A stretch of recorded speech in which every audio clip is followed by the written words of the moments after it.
Crypto media friends, welcome back to another overtime show here in Los Angeles. I'm burning such late night oil right now. I can't even tell you. I'm really like, it's late.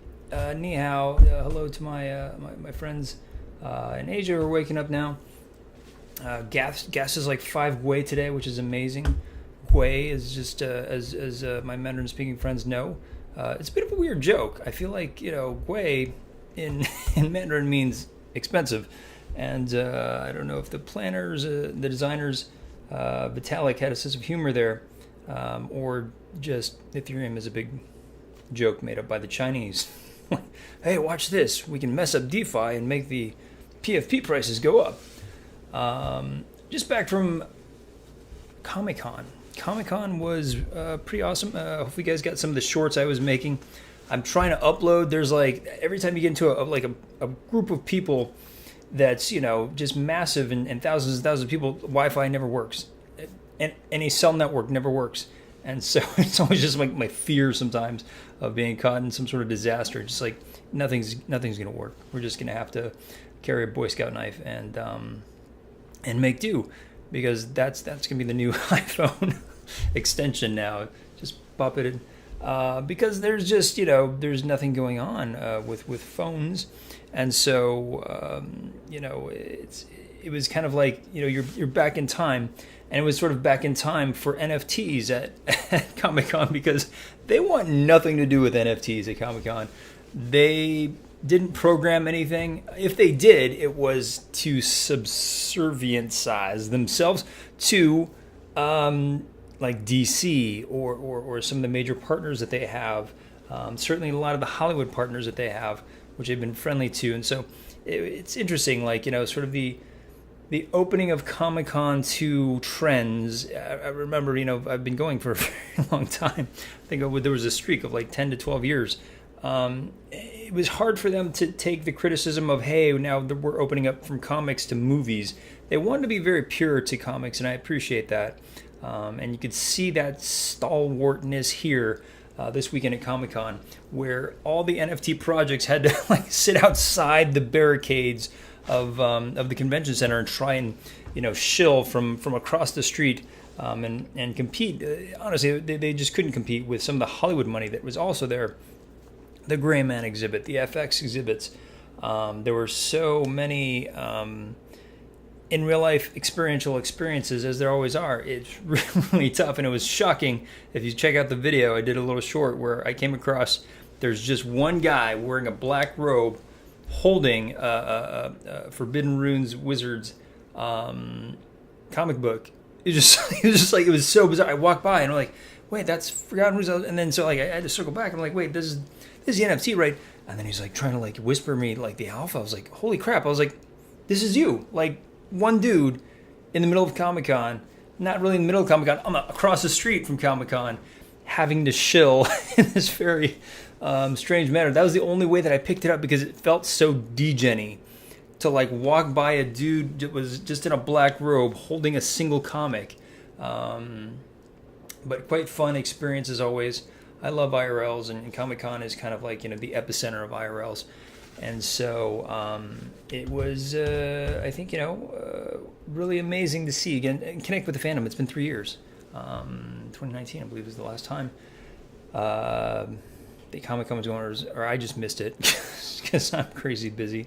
But certainly, this is kind of one of the first big times back into an IRL of this size and this magnitude. And so, today in Hollywood, let me see if I can pull up this scene for us. Sorry, I didn't grab it earlier. Let's see. Men in Black director Barry Sonnenfeld. Barry Sonnenfeld has an amazing novel, biography that he wrote that I had the opportunity to read over quarantine. And it was really elucidating to the fact that, directors are regular people. They're humans. We just think a little differently due to the fact that we've been damaged in life in some weird way. We've been embarrassed to such extreme degrees in our lives and made to feel so weird that we see the world in order for us to survive in a very different way. And so Barry it's a great story. Check it out. But here he wants to come into NFTs.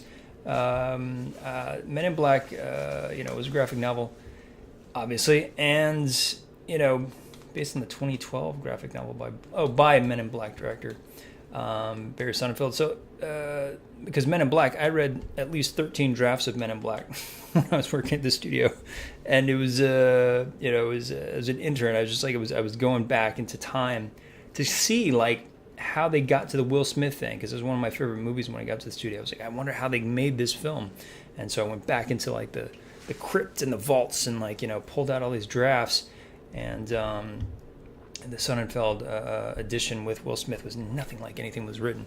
Really fascinating. For another time, if you can catch me at these IRLs, we'll have a beer and talk about it. Because they want to do a version of Dinosaurs versus Aliens. That sounds high concept, doesn't it? That sounds big. That sounds like big budget. I'm so confused by this project. It's put together by Orange Comet. It's a new company by David Broom.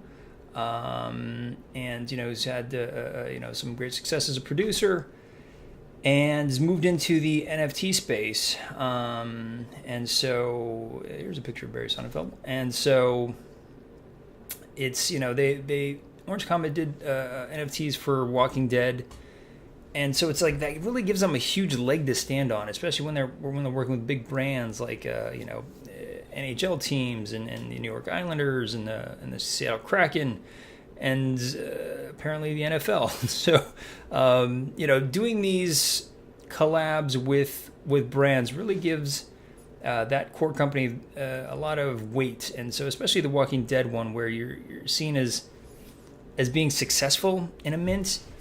Mind you, it's just like it's The Walking Dead, so it's just like I don't know how many they release, but it certainly made money, and it's a massive franchise, and so good for them.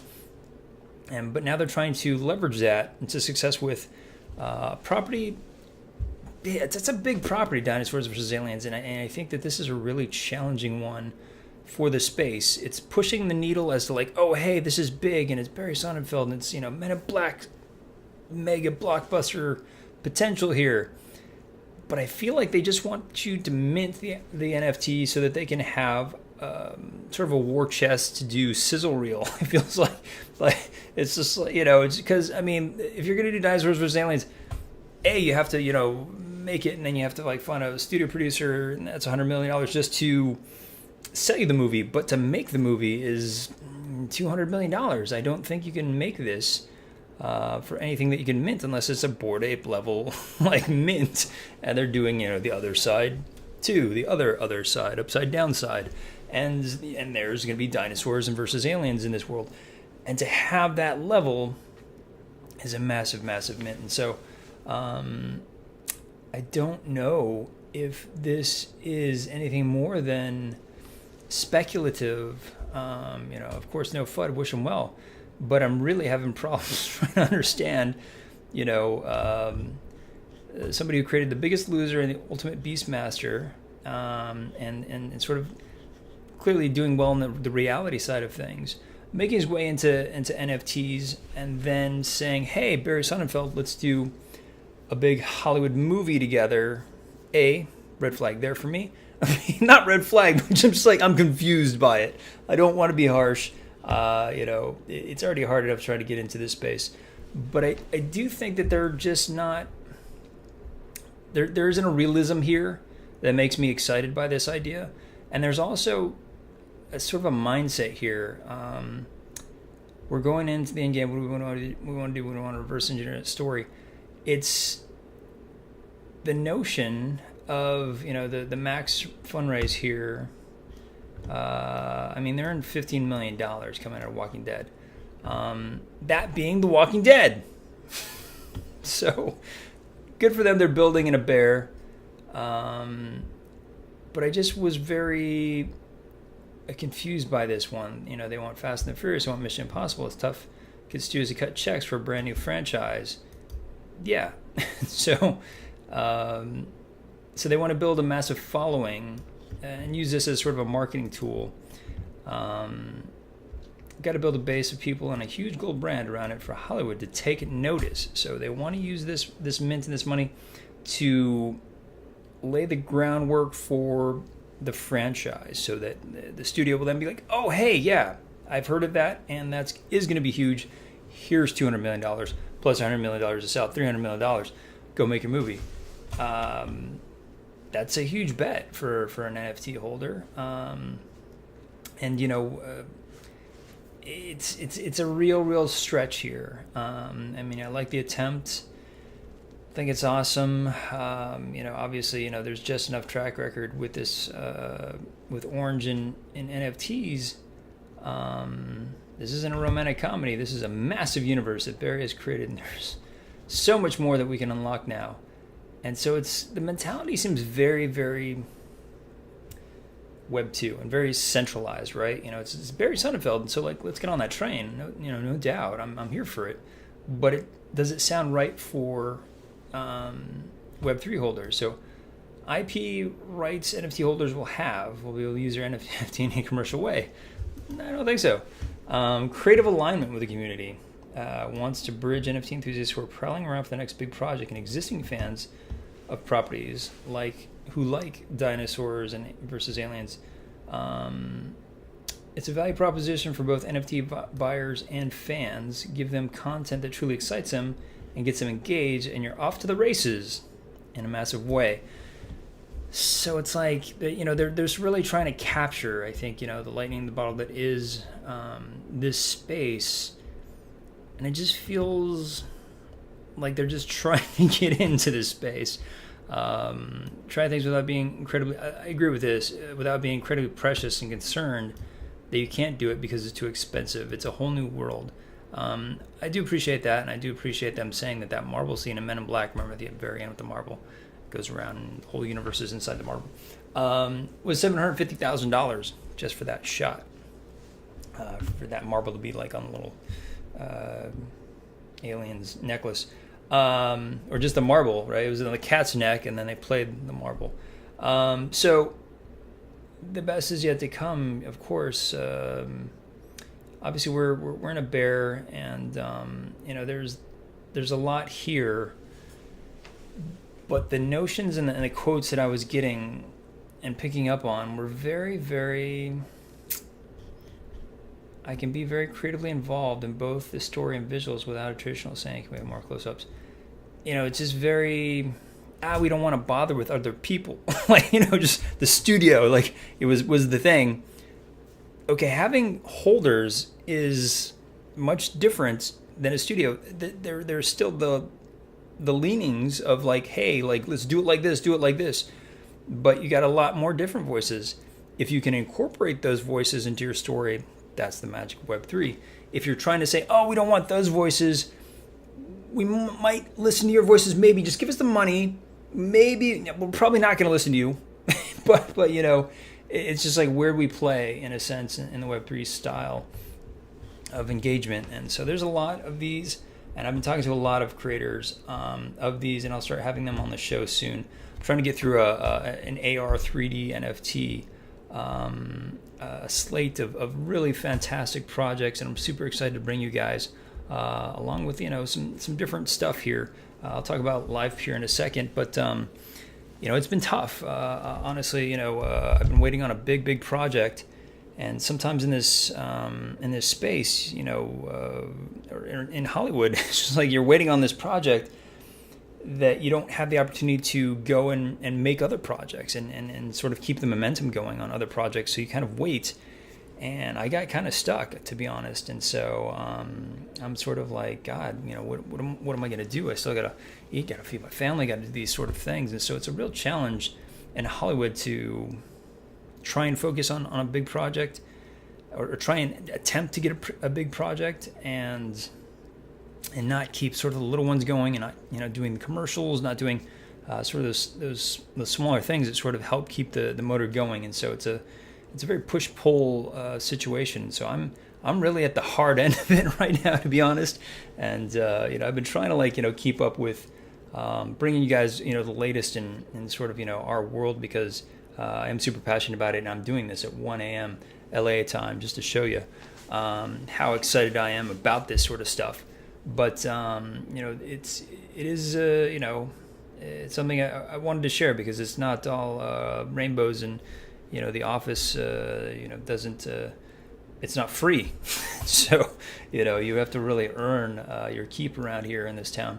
And so just by me even experimenting with Web3, it does take a lot of my time, away from sort of the traditional media making of a living. And so quite frightening to be honest, but I'm glad to have you guys here. So subscribe, hit the bell notification, because I'll be unemployed or seemingly, just like, that's the thing, is like you're never really unemployed, you're just always fighting for work. Live Peer apparently is going to be here to help us, and they are going to save us, guys. This is the idea for Live Peer is that they want to be the YouTube of Web3, and so that's hard, clearly, and I think that they have a lot going for them. We've covered them here on the show many times, and they've been experimenting with what it is that they do. Like, are they B2B? And so they really went from, hey, let's experiment with being YouTube just so they can learn data points and learn and understand how the tech goes. And then they really shrunk back into say, no, yeah, actually we're B2B. We want to work with studios. We want to work with, big players who have libraries who are going to purvey to the masses, and we are going to connect you to the masses. I feel like this is a real gear shift here back into creator-owned video experiences. Live Peer provides all the tools needed for Web3 video apps with live streaming, video on demand, and now NFT minting features, which I thought was interesting because there has been, sort of a live stream potential, and then they sort of, worked on this idea of on demand, and then now here's minting video NFTs. It's clearly they're listening to creators, I think, at this point, because the studios are just going to make their own stuff. I don't think they need Live Peer. I don't unless there's some sort of underlying technology that I'm not understanding. I'm certain that they have their partners, and I forget which ones. I'll have to go back and watch my own videos just to understand where they stand with their studio deals. So they might have one. I feel like it's Lionsgate or something, but in this paradigm, they're looking to find creators to develop, their live stream business.